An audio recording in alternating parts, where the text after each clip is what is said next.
Kellogg has suggested European states won't be taking part in the planned peace talks. He said the United States, Russia and Ukraine would be directly involved, but said previous efforts had failed because too many parties were involved. Speaking earlier at the security conference in Munich, President Zelensky said that Europe's traditional relationship with the US is ending and called for the establishment of a European army. Well, in the last hour or so, Russia's foreign ministry has said that its minister, Sergei Lavrov, shared a phone call with his US counterpart, Marco Rubio, in preparation for the summit in Saudi Arabia in the coming days. Our security correspondent, Frank Gardner, reports from Munich. Tight security as Western and other world leaders arrived for the second day of this crucial conference. It could help decide Europe's future for years to come. This is the Ukrainian delegation arriving here at the Munich Security Conference behind me, with President Zelensky making a strong appeal for a lasting and secure peace for his country that doesn't give away too many concessions to President Putin and doesn't allow him to come back in 2 years' time and conquer the rest of the country, because that is the fear here in Europe and amongst the Ukrainian delegation. Volodymyr Zelensky is a man in a hurry. The clock is ticking towards a US-brokered peace deal that the Ukrainian president fears will simply reward the Russian leader for his invasion. Putin will try to get the US president standing on Red Square on May 9th this year, not as a respected leader, but as a prop in his own performance. We don't need that. We need real success. We need real peace. And for that, he argued, Europe needed its own army. I really believe that time has come. The armed forces of Europe must be created. We must build the armed forces of Europe so that Europe's future depends only on Europeans. But Europe's military muscle, like these troops in Estonia, lies with NATO. Everyone here agrees Europe needs to spend more on defence. But no, says the EU's top diplomat, not a new army. We don't need a separate alternative to NATO. We have NATO, we have the armed forces, 27 countries, 24 of them also in NATO. We can work with that. New NATO member Finland has a long land border with Russia. Here too, the foreign minister is opposed to a new European army. It's a European army already, and it's NATO compatible, of course. What we try to emphasize is that there needs to be a credible plan to keep Russia at bay going forward, not just in Ukraine, but also elsewhere. Here in Munich, the Ukrainian president did spend time meeting the US Vice President, J.D. Vance. So now there are talks about peace talks, but that's still a long way from a deal that's acceptable to both Ukraine and to its Russian invaders. Frank Gardner, BBC News, Munich. Well, at the conference, Keith Kellogg also spoke about the concessions that Putin will be asked to make in order to get on the peace talks. To me, there's going to have to be things like territorial concessions as well.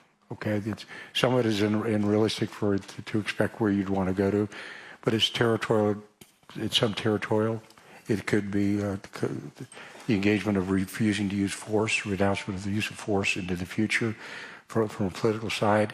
He's not going to downsize his military forces, hopefully get rid of what we're going to try to do is basically force him into actions. And what you want to do is force him to actions maybe he's uncomfortable with. What I mean by that, as an example, right now is what we're going to do is try to break this alliance that he currently has. He's got an alliance around with North Korea that wasn't there before. He's got an alliance with Iran that wasn't there before. He's got an alliance with China that wasn't there before, meaning 4 years ago before. Well, for more on this, we can speak to former Ukrainian ambassador to the EU, Konstantin Yeliseyev. Thanks very much for your time here on BBC News. Let's start with those comments by Volodymyr Zelensky calling for the creation of an army of Europe. Do you think Europe is ready to step up? First of all, good evening. In my view, the European countries should take more responsibility for its own security and for the security on the continent. This is sine qua non.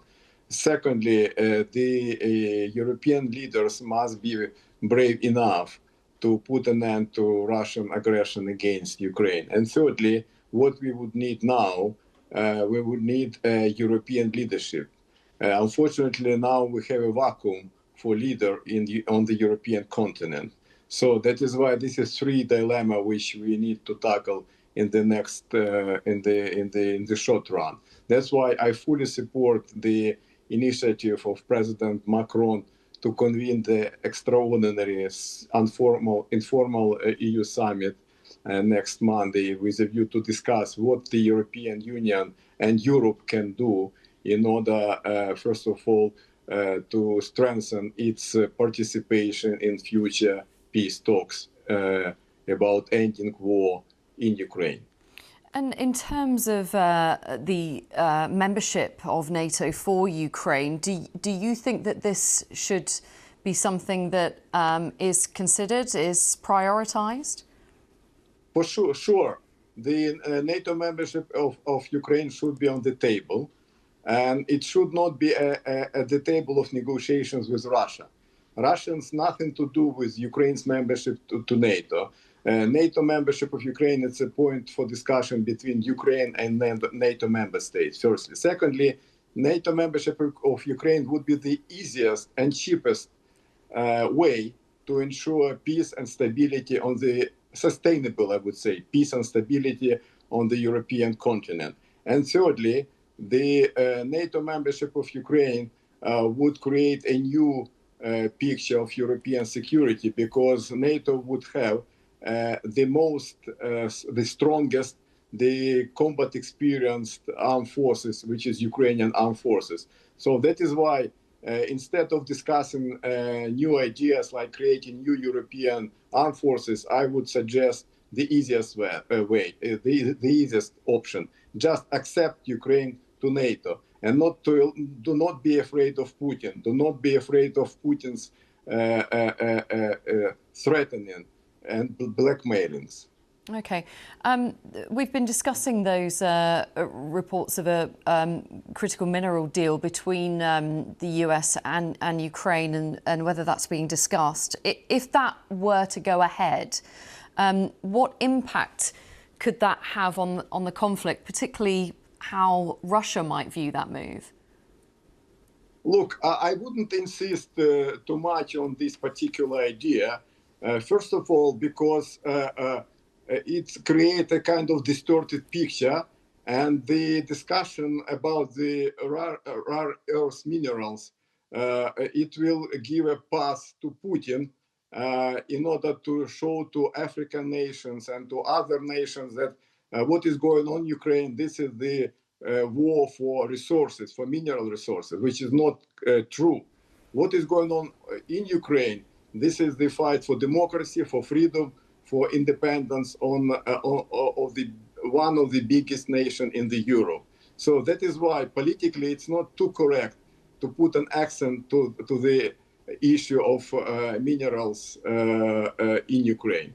But at the same time, we can talk about some kind of economic deals with Americans with a view to motivate them to engage more in the settlement of the war issue in Ukraine. This is true. And we know that Trump is a president of interest, a president of money. So he likes very much deals. So let's make a deal, but kind of economic deal, just to have a long-scale deal on economic cooperation between Ukraine and the United States. It will be better to sell to Russia. Okay, Konstantin Yeliseyev, thank you very much for your thoughts and your time here on BBC News. I just want to bring you some news that we are getting from our investigations and political correspondent Joe Pike, who has written that Sir Keir Starmer has said that the UK faces a once-in-a-generation moment for its national security as he prepares to join European leaders in discussions about the future of Ukraine. We were just discussing those there with our guest. The Prime Minister is expected to attend an emergency summit hosted by France's Emmanuel Macron next week. It continues. The hastily arranged event in Paris is a response to President Trump's interventions on the Ukraine peace protest. Sakir said this is a once-in-a-generation moment for our national security, where we engage with the reality of the world today and the threat we face from Russia. He continues, it's clear Europe must take on a greater role in NATO as we work with the United States to secure Ukraine's future and face down the threat we face from Russia. Finally, he says the UK will work to ensure we keep the US and Europe together. We cannot allow any divisions in the alliance to distract from the external enemies we face. So that is from Sakir Starmer as he prepares to join European leaders in discussions about the future of Ukraine.